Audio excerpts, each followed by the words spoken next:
իր առավելություններից երևի այն ամենահաճելի առավելությունն է, որ ինքը տենց բավականին հարմար ու ընթեռնելի է։ Ընդհանրապես լեզուները ոնց որ sense մակարդակներ ունեն, որ տենց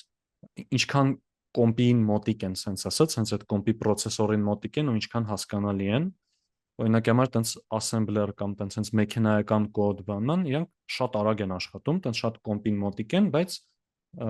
իրանցով ոնց որ դժվար է կոդ գրելը։ Հետո այնտեղ օրինակ C-ն է գալիս, C++-ը, որ տենց ահագին էլի արագ են, բայց էլի այնքան հեշտ չեն, ու իրանց գլխից հետո տենց կամած բարձրանալով գալիս է Python-ը արդեն կոչվում է ինքը high level language, բարձր մակարդակի, որտեղ իրանով տենց գրելուց համարյա անգլերեն են գրում, էլի իրան հարմար է շատ գրել։ Բայց նաև իր վատ կողմը դե գայս այն, որ ավելի դանդաղ է, բայց այդ տենց տարբեր կետերում դա բավականին լավ լուծված խնդիր է։ Հետո մի հատ կետ, որ կարող է տենց շատ օգտակար չթվա, բայց այնա որ ինքը ահավոր մեծ համայնք ունի։ Այդ մեծամասամբ այստեղ էս գրաֆիկով էս Stack Overflow կայքը, մի հատ կայքա որտեղ ծրագրավորները ու լիք մարդիկ հարցեր են տալիս, ամենապոպուլյար կայքերից է ու այստեղ գծված է թե ըստ լեզվի հարցերի տոկոսը, տոկոսի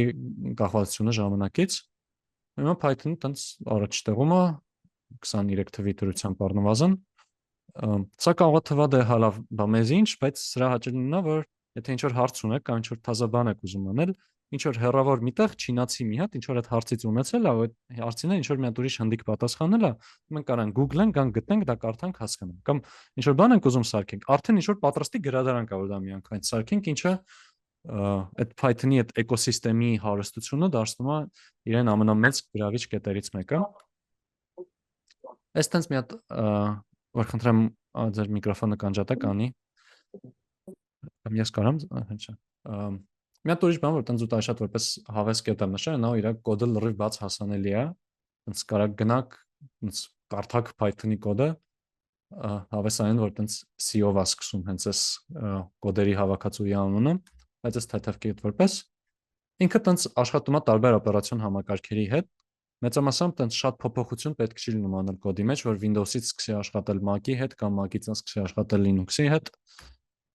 Հա, աշխատաշրջանում բավականին մեծ պահանջարկ ունի, սա իրականում 22 թվի գրաֆիկ եմ դրել, բայց էլի ոնց որ լավ մեծ պահանջարկ ունի։ Այստեղ JavaScript-ը TypeScript-ը հաղթում է, որտեղ տենց բոլոր կայքերում JavaScript-ը պետք է գալիս, բայց իրենց հետո տենց հենց Python-ն է գալիս երկրորդ տեղում։ Ու մի հատ խոսանք ինչ կարանք իրանով անենք, Python-ով կարանք web կայքեր պատրաստենք։ Այստեղ էս բոլորում առնվազն ինչ որ կտորում Python-ը մեծ դեր է խաղացել ու back-end ծրագրավորման համար Python-ը բավականին կիրառվող լեզու է։ Front-end-ի համար, այսինքն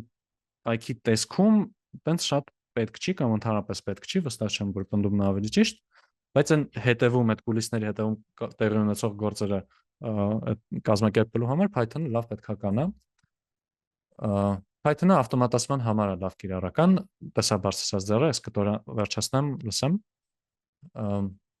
Այս մի հատ տենց թեթև օրինակ է բերած նրա, որ տենց մի հատ ընկեր ունեմ, տենց բավականին սիրուն լուսանկարում է ինքը, ու տենց միշտ սիրում եմ իր նկարներից դնեմ մոտս բանում, էկրանի հետևի ֆոնում։ Ու ոնց որ ինչ էր պետք ինձ անել, պետք է այդ նկարը բռնել բացել, տենց իր չափերը փոխել իմ էկրանի չափերով ու գնալ save անել ու դա օգտագործել։ Ոնց որ ալարկոտների համար Python-ը խայտառակ լավ լեզու է, որովհետև այստեղ օրինակ մի հատ sense պստիկ կոդ է, այստեղ էս կանաչով գրվածները իրականում կային չլինեին այն նույնիսկ, այսօր կսովորենք ինչ են, որ ուղղակի բռնում է, մի հատ եղած պապկայում ֆոլդերում ֆայլերը հետո վերցնում է, չափերը փոխում է, save անում մի հատ ուրիշ պապկայի մեջ։ Ու այնքան լիքը տենց բաներ կա, որ այս ոնց որ կա պրոֆեսիոնալ ավտոմատացում, որ տենց լիքը կարող բաներ անեն, բայց նաև այն անհետարքիր ջանջալ բաները լավ հեշտ է Python-ով անել, ես դրա համար Python-ին ահագին սիրում եմ։ Իրանով կարելի է խաղեր սարքել, այստեղ կարևոր է նշել են, որ ինքը խաղեր ստեղծելու համար ընդհանրապես դոմինանտ լեզուն չի, դոմինանտն հիմնականում տենց Unreal Engine կամ բանը, C++-ի ու C-ի հետ, ներողություն C#-ի։ Բայց նաև Python-ով են սարքում, այսինքն երևի հայտնի խաղեր են, ես խաղերից շատ չգիտեմ, բայց այս երկու խաղերը Python-ով են ստեղծված։ Ու մեր այսօրվա հետաքրքիր թեման ինքը մեքենայական ուսուցման մեջ է օգտագործվում, ամենադոմինանտ լեզուն է մեքենայական ուսուցման համար, այստեղ տարիներ առաջ GPT-ն էի հարցրել ինչով է գրված, ասել էր Python-ով։ Ստեղ է մի հատ փոքր պոեմա Python-ին ուղղված սիրո մասին, եթե կուզեք կարաք հետո կարդաք։ Ոստեղ մեկ էլ մի հատ էլ օրինակ եմ դրել բանի, այստեղ փղիկ ու ձկնիկ եմ խնդրել որ նկարի, ու այս տեխնոլոգիայի տակ էլի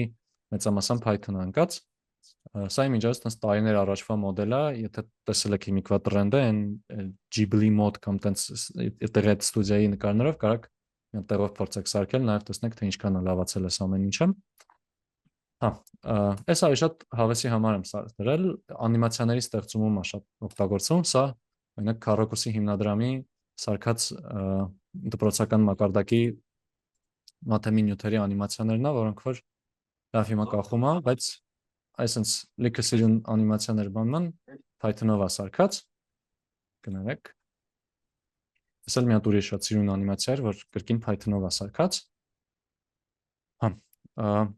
այս մի սլայդներ ասեմ ու հարցը լսեմ։ Երկու հատ արագ փաստ Python-ի մասին, այս մարդն է սարքել Python-ը, Գվիդո Վան Ռոսումը, 89 թվականի դեկտեմբերին, տենց այն նոր տարվա աժիոտաժ բանման, տենց մարդը զուտ չգիտեր ինչ անի, բզբզալու պրոյեկտ էր ուզում, տենց սկսեց բզբզալ ու վերջը ունեցանք այս այն ինչ ունենք։ Երկրորդն էլ իր անունը ոչ թե օծից է եկել, այլ Monty Python բրիտանական sketch show-ից է եկել։ Monty Python-ը ոնց որ տենց անգլիական կարգին հաղորդումը լինի, էլի։